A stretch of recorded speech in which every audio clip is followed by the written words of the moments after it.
Hello guys, I am Ruchika and welcome to our YouTube channel class with me. आज हम लोग पढ़ेंगे class 11th chemistry का फजान्स rule. एक टॉपिक है, उसको पढ़ेंगे हम। तो फजान्स रूल में बेसिकली होता क्या है?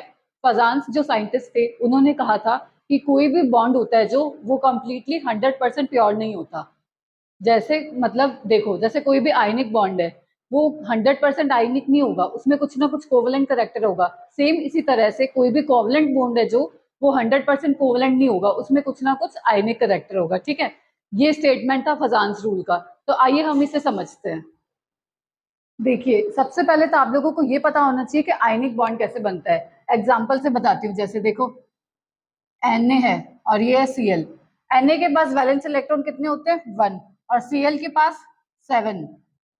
तो होता क्या है आयनिक बॉन्ड में? Na अपना एक इलेक्ट्रॉन Cl को दे देगा। तो आयनिक बॉन्ड कैसे बनता है? ट्रांसफर ऑफ इलेक्ट्रॉन से। तो Na ने क्या किया? अपना एक इलेक्ट्रॉन Cl को दे दिया। तो Na पे क्या चार्ज आ गया? पॉजिटिव। जो अपना इलेक्ट्रॉन को लूज करता है उस पर पॉजिटिव चार्ज आता है। सेम इसी तरह से Cl पे क्या चार्ज आ गया? नेगेटिव। क्योंकि Cl ने अपने एक इलेक्ट्रॉन को गेन करा है तो उस पर नेगेटिव आ गया। तो ये क्या फॉर्म हुआ? कैटायन। और ये क्या फॉर्म हुआ? एनायन। देखो, अगर मैं आप लोगों से ये पूछूं, सोडियम एटम है और एक है Na पे पॉजिटिव चार्ज, इन दोनों में से बड़ा साइज किसका होगा? ऑब्वियसली Na का, क्योंकि Na ने अपना एक इलेक्ट्रॉन लूज कर दिया तभी तो Na प्लस बना। एक इलेक्ट्रॉन कम हो गया इसमें तो इफेक्टिव न्यूक्लियर चार्ज बढ़ गया, तो इसका साइज हो गया छोटा। तो Na और Na पॉजिटिव में देखा जाए तो Na का साइज बड़ा होता है as compared to Na positive. और सेम उसी तरह से अगर Cl और Cl नेगेटिव में पूछे तो इसमें Cl नेगेटिव का बड़ा होगा, क्योंकि इसने एक इलेक्ट्रॉन को गेन करा है तो इसका साइज बड़ा हो गया। ठीक है, आगे देखिए। अब होता क्या है, सपोज करो ये मैंने कैटायन बना दिया,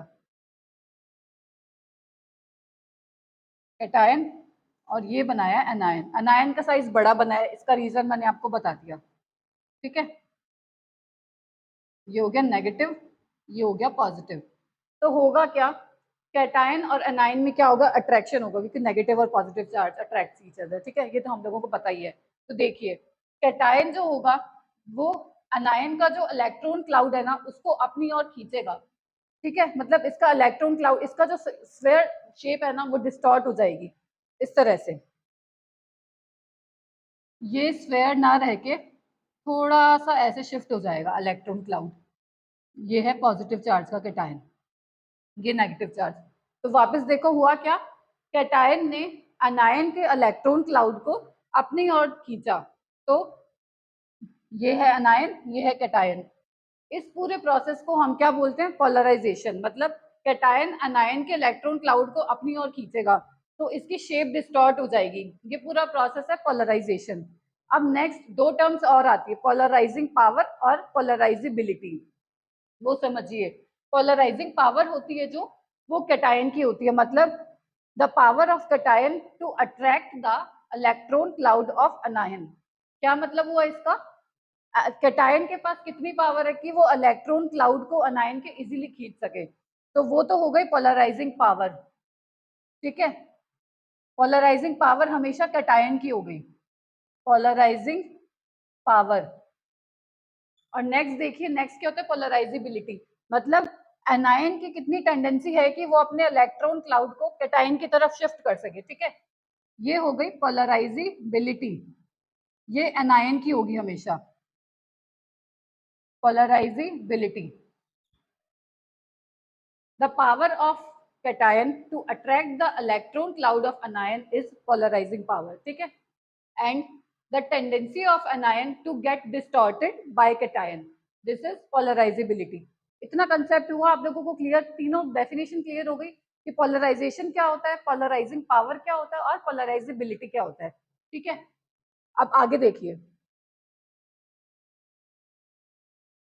कुछ फैक्टर्स हैं इसके जो डिपेंड करते हैं, वो देखिए। अब देखिए, ये फिर से बना देती हूँ, पॉजिटिव कैटायन और ये नेगेटिव अनायन। तो जितना छोटा साइज होगा कैटायन का उतना कोवलेंट करेक्टर ज्यादा होगा, मतलब उतना इजीली ये इसके इलेक्ट्रॉन क्लाउड को अपनी ओर खींचेगा। ठीक है, तो हम कह सकते हैं smaller the size of cation, greater will be the covalent character. Greater, इसको CC से लिख रही हूँ, covalent character. Covalent character, covalent bond कैसे बनता है? शेयरिंग ऑफ इलेक्ट्रॉन से. मतलब जब इसका इलेक्ट्रॉन क्लाउड इस तरह से शिफ्ट होगा, मतलब इलेक्ट्रॉन सेंटर में आ गए, शेयरिंग हो रही है, तो मतलब कोवलेंट करेक्टर इंक्रीज हो रहा है. ये वैसे है तो आयनिक बॉन्ड, पर इसमें कोवलेंट करेक्टर इंक्रीज हो रहा है. कैसे? जब कैटायन का साइज स्मॉल होगा, ठीक है, उसमें कोवलेंट करेक्टर ज्यादा होगा.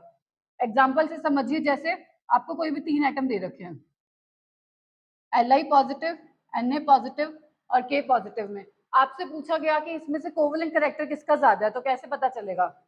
मैंने बताया जिसका साइज छोटा होता है कैटायन का, उसका कोवलेंट करेक्टर ज्यादा होता है. अब इसमें देखिए साइज किसका छोटा है. आप लोगों ने प्रीवियस क्लास में पढ़ा होगा, जैसे जैसे हम ग्रुप में जाते हैं ना, तो साइज इंक्रीज होता है. ये इस तरह से लिखे जाते हैं ग्रुप में, पहले Li आता है, फिर Na, फिर K.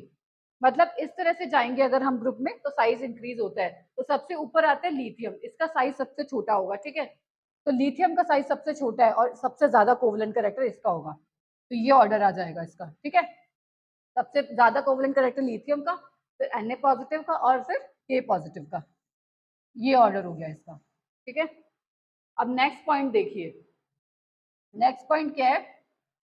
Greater the size of अनायन, greater will be the covalent character. मतलब अनायन का जितना बड़ा साइज होगा, उतना कोवलेंट करेक्टर ज्यादा होगा, मतलब वो उतना अट्रैक्ट होगा पॉजिटिव की तरफ.